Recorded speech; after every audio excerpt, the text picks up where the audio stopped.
Bonjour et bienvenue dans la Minute Naturo.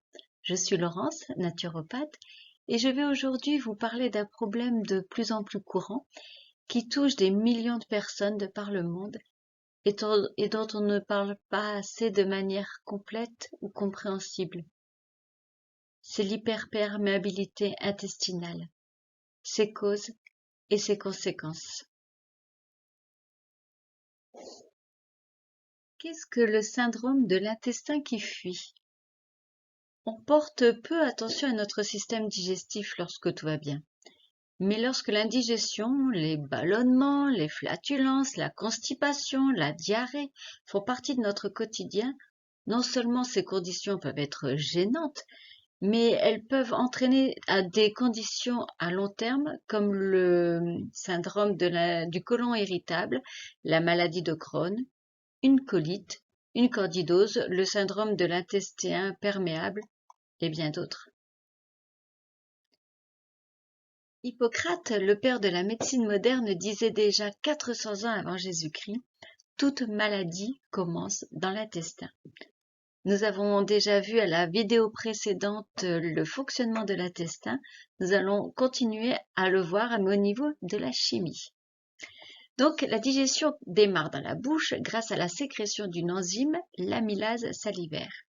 C'est pourquoi mâcher est si important. Une mastication insuffisante entraîne un surcroît de travail pour l'estomac et les intestins, de la fatigue, une surconsommation d'énergie au détriment d'autres fonctions organiques. Le bol alimentaire passe ensuite par l'œsophage pour être conduit dans l'estomac en passant par le cardia. Il y sera transformé en chyme grâce à l'intervention d'enzymes, de suc gastrique et de brassage ininterrompu.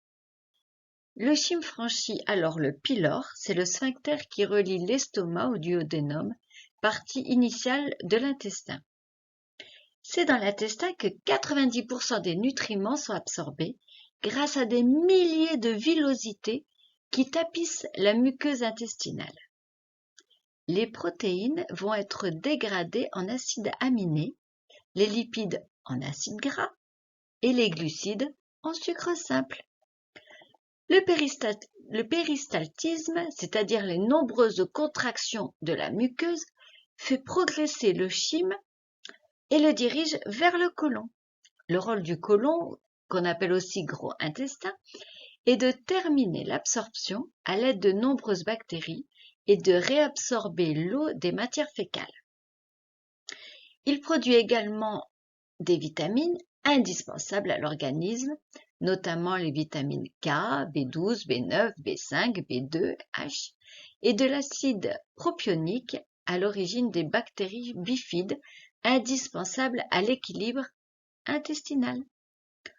Enfin, il digère les fibres insolubles grâce à une enzyme, la cellulase. Les derniers résidus sont amenés dans le rectum où ils sont éliminés par l'anus sous forme de sel.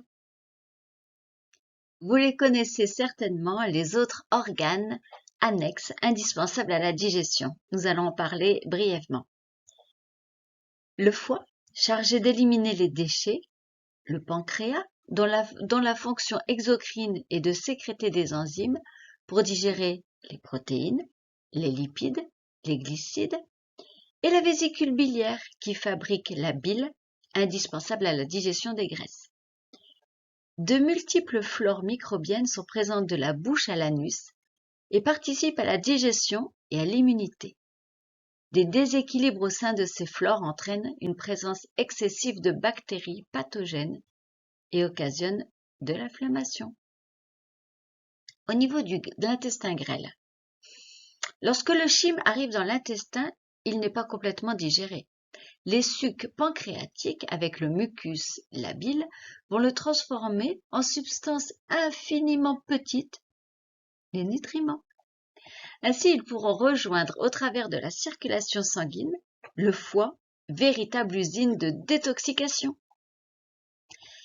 La muqueuse de l'intestin constitue une barrière physique entre notre milieu intérieur et la lumière intestinale, contenant les aliments, les toxiques ou les agents pathogènes.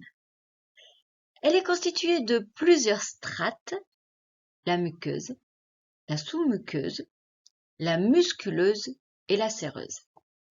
La muqueuse, au contact de la lumière intestinale, est celle qui nous intéresse ici. Elle est composée d'une seule couche de cellules appelées entérocytes, elle-même composée d'excroissance nommée villosité, lieu de passage des nutriments. À l'intérieur de chaque villosité part un réseau de capillaires, les artérioles, les vénules, qui permet le transport des nutriments vers le milieu intérieur. Ces entérocytes sont raccordés par des jonctions serrées qui, si tout va bien, assument leur fonction barrière. C'est ce que vous voyez à l'image. En effet, elles laissent passer les nutriments de petite taille, les vitamines, les minéraux, les oligo-éléments, les acides aminés, dont le rôle est de maintenir et de nourrir nos cellules. Alors, qu'est-ce que la porosité intestinale? Lorsque les jonctions serrées ne remplissent plus leur rôle de filtre, si elles sont distendues, la muqueuse devient trop perméable. Elle ne retient plus les aliments indésirables. Différents toxiques, les virus, les bactéries pathogènes, les grosses molécules alimentaires, vont alors pénétrer par ces jonctions, pouvant parfois les obstruer, s'engouffrer dans la circulation sanguine. Ils vont alors envahir l'organisme au lieu d'être évacués par les selles. Ils occasionnent ainsi des lésions ou altérations au sein de la muqueuse, une insuffisance en bonnes bactéries et un trop-plein de bactéries pathogènes, tout ceci menant à l'inflammation. Les conséquences de l'hyperperméabilité intestinale. Les toxiques pénétrant ainsi dans l'organisme sont à l'origine de 80% des maladies, souvent infectieuses comme les pathologies ORL, urinaires, pulmonaires, cardiaques, les affections de la peau comme l'acné, l'eczéma, le psoriasis ou encore les pathologies articulaires. De nombreux symptômes, diarrhée, constipation, ballonnement, gaz malodorant, douleur abdominale, fatigue, vont apparaître. Le foie, dont un des nombreux rôles est d'éliminer les déchets, va se retrouver débordé et ne va plus pouvoir faire face. Les hépatocytes, qui sont les cellules du foie, vont ainsi laisser passer dans la circulation sanguine trop de déchets qui vont rejoindre et encrasser nos différents tissus. Des maladies auto-immunes y trouvent également leur origine. La thyroïde d'Hashimoto, la sclérose en plaques, le diabète, la rectocolite hémorragique, la maladie de Crohn. L'organisme, face à la déferlante inflammatoire, va produire un grand nombre d'anticorps qui ne seront pas capables de faire la différence entre les tissus sains et les éléments étrangers. L'organisme s'attaque alors à lui-même. On parle de maladie auto-immune. L'intestin abrite 80% de notre système immunitaire, permettant de lutter contre les virus, les bactéries, les éléments étrangers. Un intestin en mauvais état engendrera donc une baisse de l'immunité qui peut avoir comme conséquence des réactions allergiques, des rhinites, de l'asthme, de l'eczéma ou des intolérances alimentaires. Enfin, de nombreux troubles psychologiques en sont issus. En effet, on sait maintenant que nos intestins sont constitués de plus de neurones que dans notre cerveau. Nos intestins sont une véritable usine de neuromédiateurs. Ainsi, dans le cas d'une dysbiose intestinale, l'organisme se trouve en déficit de sérotonine, cette fameuse hormone du bonheur, ou de dopamine qui nous procure la motivation. Soigner son intestin revient à soigner son cerveau. Les origines de l'hyperperméabilité. Différents phénomènes peuvent être à l'origine d'une muqueuse perméable.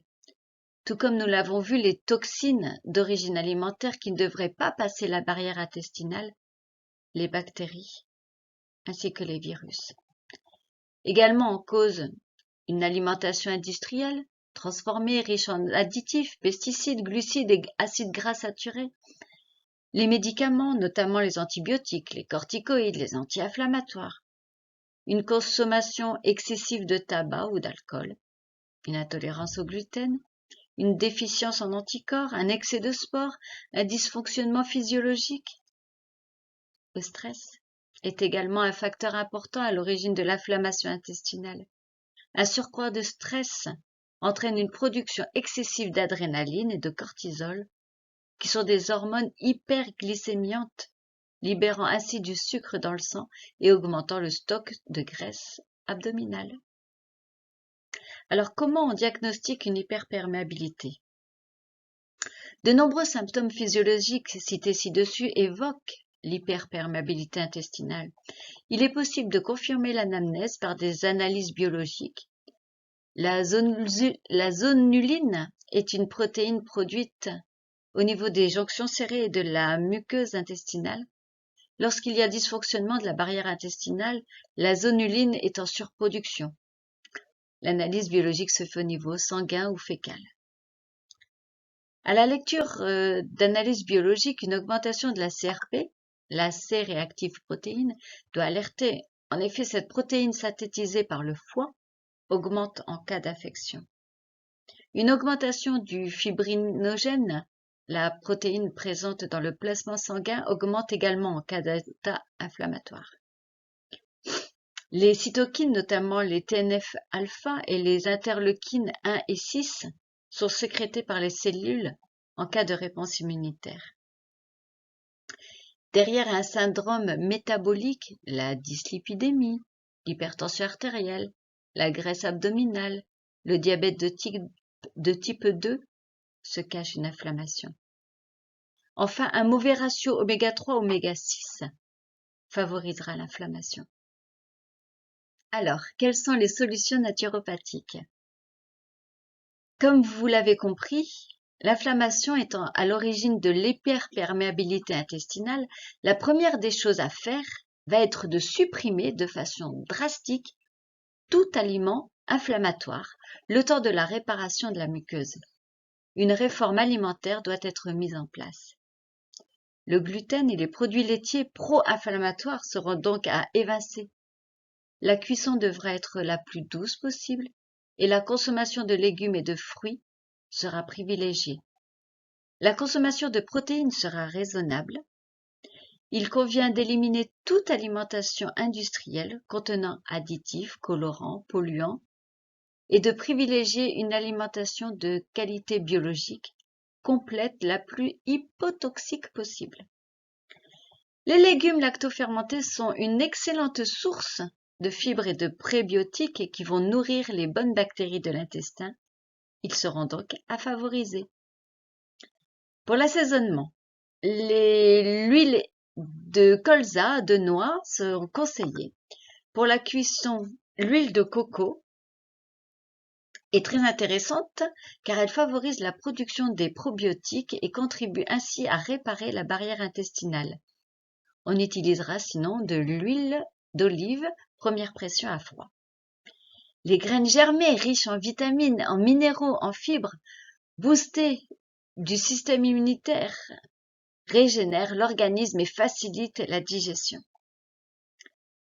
Une activité physique régulière et adaptée sera bien évidemment conseillée et participera à la réparation intestinale. Le stress, comme nous l'avons vu précédemment, contribue à l'état inflammatoire. Il sera donc essentiel d'apprendre à le diminuer et apprendre à gérer ses émotions. De nombreuses méthodes existent, de la sophrologie à la thérapie, en passant par le yoga, le qigong, la cohérence cardiaque ou encore la méditation. La réflexologie. Votre naturopathe saura vous conseiller en fonction de votre tempérament et de vos besoins. Comment réparer cette muqueuse? Il existe différents compléments alimentaires pour réparer la muqueuse. Une réparation demande du temps. Votre thérapeute appréciera en fonction de l'anamnèse et du niveau de la pathologie, la durée et les traitements les plus appropriés.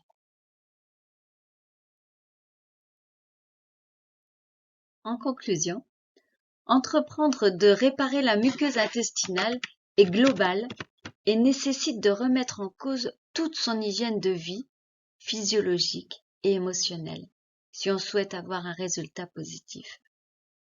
Le bien-être physique et mental est cependant au bout du chemin. Prenez soin de vous. Vous pouvez suivre le programme spécial inflammation pour connaître l'alimentation anti-inflammatoire. Et en attendant, chouchoutez votre digestion, prenez bien soin de vous.